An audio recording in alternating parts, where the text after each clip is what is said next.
Hello and welcome to another terrifying episode of It Came From the Page. Now, I was tagged in this by the wonderful, the magnificent, the all-time GOAT, Kelsey from Slime and Slashers. I was tagged in this in October. This is the Spooky Scary Skeletons book tag. Obviously, this was very much meant to be done near Halloween. I did not enjoy anything about October, so I am very glad that I am going to be doing this tag now, because the spooky season, it never ends in my heart. Or my lack of heart, because I sold it to be more spooky. It's more spooky if you don't have a heart. But anyways, question number 1, Witchy Mayhem. Name a book you loved or hated about witches. I don't read a lot of witchy books, but I thought of one that I recently read, and it was a great book, and it kind of, it will stretch a little bit the terms of witchcraft, but in the universe, they do call people who hunt these people witch hunters. So this is a Warhammer book called The Rites of Passage by Mike Brooks, and this is a book that is from the perspective of this navigator house. And basically in Warhammer, in order to get from point A to point B, you have to go through hell, like the dimension of hell. Like the way that interstellar travel works and how you get faster through places, you have to go through something called the warp. And the only way to get through the warp is to have these people called the navigators, and these are these psychers who have psychic abilities, and they have a third eye that allows them to navigate through hell, basically, in order to get through and get your travel to whatever destination you're going to. That's one of the reasons why most people seem to kind of think that Event Horizon is actually a secret Warhammer movie, because it's very much that idea of space travel. In order to get to point A to point B, you gotta get through hell first, and navigators are the ones who lets you get through hell. Now, Warhammer is a very totalitarian, horrible, fascist society that is in charge of the human portions of the galaxy, and they are very restrictive, and they hate all mutants except for the mutants that are useful to them, aka the navigators. They're essential to space travel, so there is this very racist, xenophobic society, but there's an exception because they need this very specific example of all of their beliefs to not be included in their hateful rhetoric, because they need to use them to get from point A to point B and get through hell. And the main character of this book is one of the heads of the navigator houses, which are basically think of Game of Thrones houses, but on a galaxy-wide scale. She's a character who, when we get introduced to her, the very first thing we learn about her is that she has got her husband killed on purpose. She basically paid an assassin to kill her husband, and it wasn't even because she hated her husband. It was for a very petty reason, is that she just didn't want her kids to be married into a different house. And it's very, very funny because, this is Warhammer, so your protagonist is the one who got their husband killed because they didn't like the marriage arrangements, which is very funny.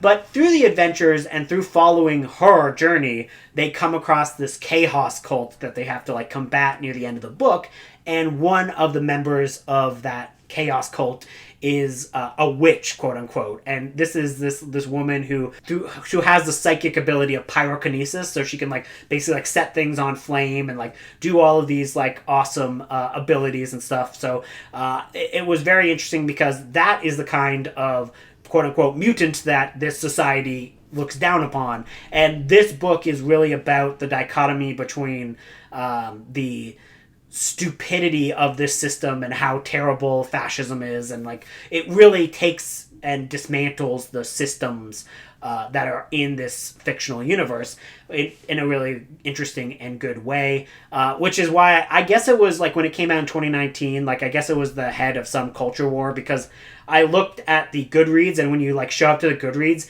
it feels like that scene in Aliens where they're going through Hadley's Hope, and it's just you just see all this damage and this infighting that has clearly happened, and you're what is going on in these reviews? You're people arguing about oh, this book is too woke, and I was very confused, because I come through all of Warhammer from a leftist perspective, where I go, no, this is how I pretty much take all Warhammer books, is that it's like all about the injustices in society, and especially the Imperium sets up its own enemies and has this very, due to societal failings, it sets up its own villains. But anyways, regardless, talked a lot about that one. Let's go on to number 2. Number 2 is The Pumpkin King. Name a fictional book about a spooky main character. I chose The Jason Strain by Krista Faust, because one, Jason, he creepy. He a creepy crapper. Creepy crapper. Whatevs, I'm leaving that in.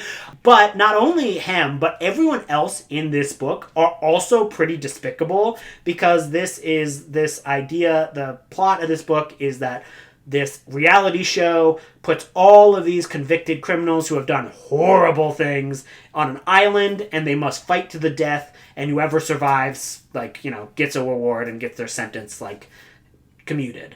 Now, to make things even more spicy and fun, they throw in Jason in the mix, and you're like, whoa! There is a twist about halfway through the book, and I don't love the twist as much, but it has certainly a bevy of spooky, creepy crappers, I guess. 3. 3! That's not 3, but this is...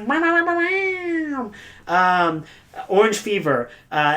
A book with the word orange in the title, or a book with an orange cover. I chose a book with an orange cover, and this is the recently released novelization collection of Godzilla and Godzilla Raids Again. Both of those novellas are collected here. I really like this book, and it also has a very good afterword, which points out some very interesting things about putting together a translation for a piece of art. So I really, really like this book overall. Of the two, I actually think that Godzilla Raids Again adapts better to the written word, but both have a lot of interesting elements to them.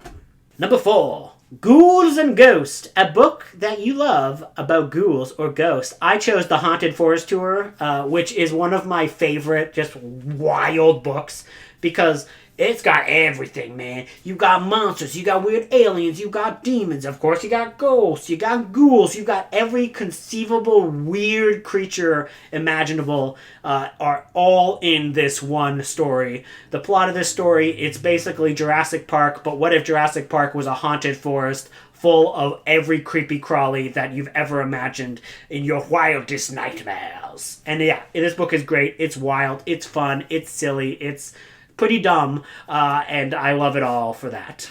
And it's also set in Halloween, so, if you're looking for a Halloween book to read, it's a good one. Even though it's November. Whatevs, man. Halloween forever. 5. Your least favorite horror book. And, yeah. Okay, I got 2 for this. 1. Gone to See the Riverman.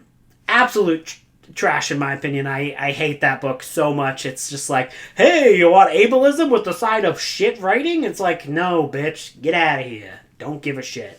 So I hate Gone to See the Riverman. And Nana by Brandon Massey. Another book I really, really dislike.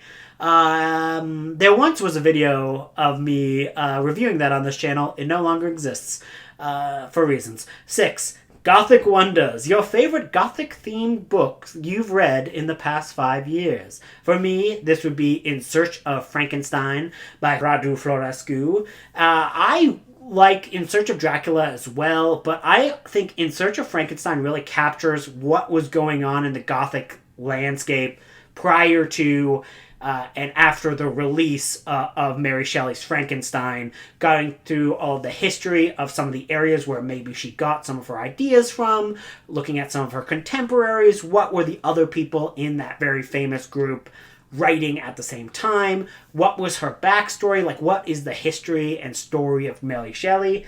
I do think this book doesn't give her as much credit as it should in some aspects, but overall it really captures the Gothic amazingness that is Mary Shelley's Frankenstein.